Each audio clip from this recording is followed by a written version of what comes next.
All right, welcome everyone to another deep dive. We got some really cool stuff to get into today. It's all about business mastery. Yeah. And the goal here is to, really give you the tools and the knowledge Yeah, to actually put this stuff into practice, to put this stuff into practice. not just talk about it. Exactly. Now, obviously, you guys listening, you already know that business mastery, it's not about just one skill. No, it's not one thing. It's like, it's like a combination. It's Yeah. a blend. It's like a bunch of things that come together. Right. It's like think about a chef. Okay, yeah. They got all these different skills they need to master. Techniques, yeah. Techniques Well, ingredients. to create an amazing dish. Right. Yeah, it's not just about, knowing how to chop an onion. Exactly. Right. There's so much more to it. There's so much more. Yeah. So our source material actually breaks it down It does. into 10 key pillars. I like it. It's very organized. Yeah. Yeah, it is. It's helpful. But I think instead of just listing those out, let's just go through them Let's dive in and explore them. and actually see how they play out In the real world, exactly. in the real world. Okay.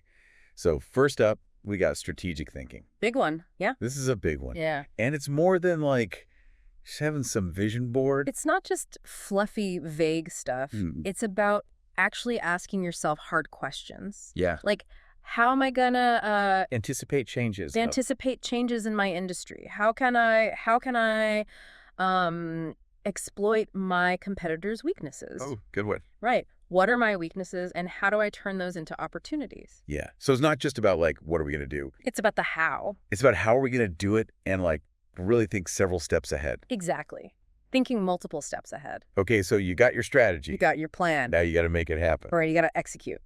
And that's where operational excellence comes in. Okay, so operational excellence, I think about efficiency, right? Yeah, it's streamlining things, making things run smoothly. Systems and processes. Processes, exactly. But isn't there a risk, though, of being too focused on efficiency Oh, absolutely. that you kind of lose that creative spark? Yeah, that's a great point. You can become too rigid, Yeah. too stuck in your ways. You need to have a balance. You need that balance for sure. A great example of this is Toyota, right? Okay. Known for their operational excellence. They're amazing at it. Yeah?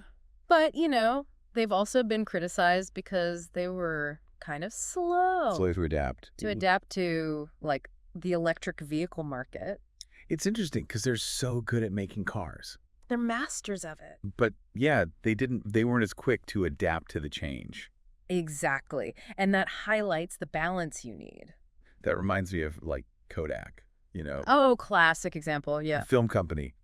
They were so good at what they did, Dominated the market. but they didn't adapt to digital. And they paid the price, unfortunately. Yeah, big time. So it shows you have to be efficient, but you also have to be ready to pivot. Yeah, be flexible. Exactly. And to make those smart decisions about pivoting and adapting, you need financial acumen. Okay, so this is more than just balancing your checkbook, right? Oh, way more. It's about truly understanding what those numbers are telling you. So it's not just about the numbers themselves. It's the story behind the numbers. Oh yeah, the story, okay. Can you look at a financial statement, Didn't know what's going on. can immediately understand the health of a business? Yeah, that's a good point. Can you project future cash flow? Right, you need to be able to see where things are heading. Exactly. Yeah. That's what separates the pros from the amateurs. Yeah, those who are just kind of guessing. Swinging it. So you got your finances in order, you're thinking strategically, you've got your operations running smoothly. Now it's time to get those customers right. Absolutely. And that's where marketing and sales come in. Okay, so this is all about connecting. Connecting your product or service with the people who need it. Yeah, but there's an art to it, right? It's not just about shouting your message from the rooftops. No, it's more nuanced. You have to understand your audience deeply. Oh, yeah. What are their pain points? What motivates them? What channels do they use? Where do they hang out online? Exactly. Look at a company like Nike. They're masters at this. Okay, yeah. They don't just sell shoes. They sell a feeling. They sell a lifestyle, a sense of aspiration. Right, it's be like Mike. Exactly. They connect with their audience on an emotional level. And I think that emotional connection can often be created through good leadership. That brings us to our next pillar, yeah. Which is leadership and team management. So much more than just bossing people around. It's about inspiring your team. Creating a good environment, yeah. Creating a culture where people thrive. In my experience, leaders who genuinely care about their team, they get the best results. I think that's so true. What do you think? Yeah. Oh, I completely agree. Look at someone like Richard Branson.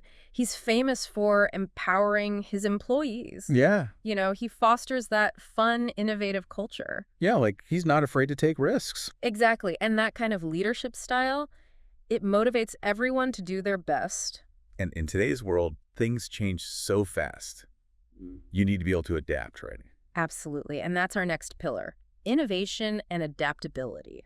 You got to be ready to pivot, embrace new ideas. The business landscape is constantly shifting, you know? Yeah, for sure. Look at Netflix, for example. Okay, yeah. They've done some adapting. They started as a DVD rental company. Right, like mail you DVDs. Exactly. But they saw the potential of streaming. Yeah. And they completely reinvented themselves. That's a bold move, right? It was. They were willing to disrupt their own business. Stay ahead. To stay ahead of the game. That's innovation and adaptability in action. Yeah, I mean, it's kind of a scary thought to be willing to, To cannibalize your own business. to just change everything But it paid off for them big time. big time. And, when it comes down to it, it's all about the customer, right? Customer focus, absolutely. It sounds so obvious. It does. But you'd be surprised how many businesses forget about it. Yeah, they get caught up in the day-to-day. They get bogged down in internal processes and they lose sight of the most important thing. The people who are actually buying their stuff. The people who are paying the bills, truly customer-centric companies, Yeah. they're obsessed with every touch point. Every interaction. Every interaction, they're always looking for feedback. They want to know what people are thinking. They go above and beyond to create amazing experiences. Okay, so give me an example. Who does this well? Zappos is a great example. Okay, yeah. They're known for incredible customer service. I've heard good things, yeah. They empower their employees to make decisions that put the customer first. Even if it bends the rules a little. Even if it means bending the rules, exactly. They understand that customer loyalty is earned. You got to work for it. You got to work for it. You can't just expect it. Okay, so we're delivering that amazing customer experience. How do we keep getting better? That's where continuous learning and improvement come in. So always be learning. Always be learning, growing, adapting. That's how you stay ahead. Because if you're not moving forward, You're falling behind. It's like that saying, the only constant is change. the only constant is change. Yeah. Complacency is deadly in business. You think about, the companies that have been really successful for a long time. They're the ones who never stop learning. Yeah. They're always trying new things. Like Google, Amazon, they're constantly And experimenting, pushing boundaries, yeah. investing in research and development. They have that growth mindset, and that's something we can all learn from. Yeah, I like that.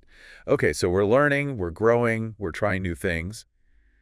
But sometimes things don't go as planned, right? Absolutely. And that's where risk management comes in.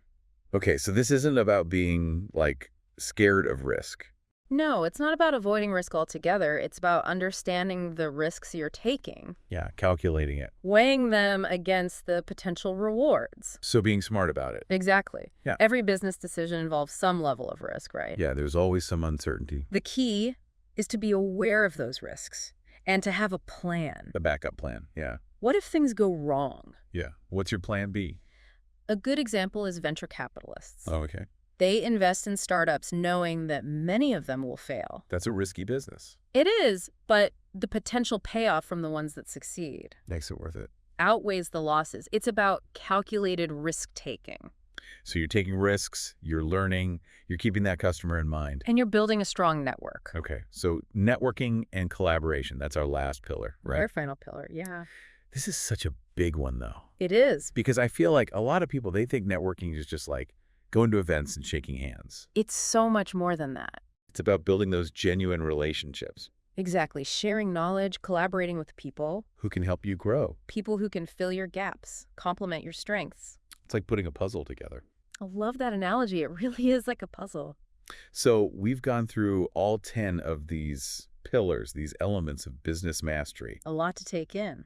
It is a lot, but the question is, how do you actually use this, right? That's the million-dollar question, right? How do we apply this to our own journeys? Yeah, because everyone's situation is different. Exactly. Business mastery, it's not a one-size-fits-all formula. You can't just copy someone else. You can't just plug and play. It's about taking these principles Yeah, making them your own and applying them to your unique context. to figure out what works for you. Exactly. What are your strengths? What are your weaknesses? What are your goals? What resources do you have? Start with something small. Pick one area where you can make a real difference. Build some momentum. And remember, this is a journey, not a destination. Yeah, you're never really done, are you? Never done, exactly. It's about continuous learning, Being open to change. adapting, and growing. And as we wrap up here. I want to leave you with one final thought. Okay. Think about those 10 pillars we talked about. Yeah. Which one resonates with you the most? Which one feels the most important or relevant to you right now? That's a good question. And then think about one small step you can take today Today. to start moving in that direction. I love that. So just one small step. Because even the smallest step, over time, it can lead to amazing results. That's a great place to end it. Thanks for diving deep with us, everyone, and we'll catch you next time. Hidanan?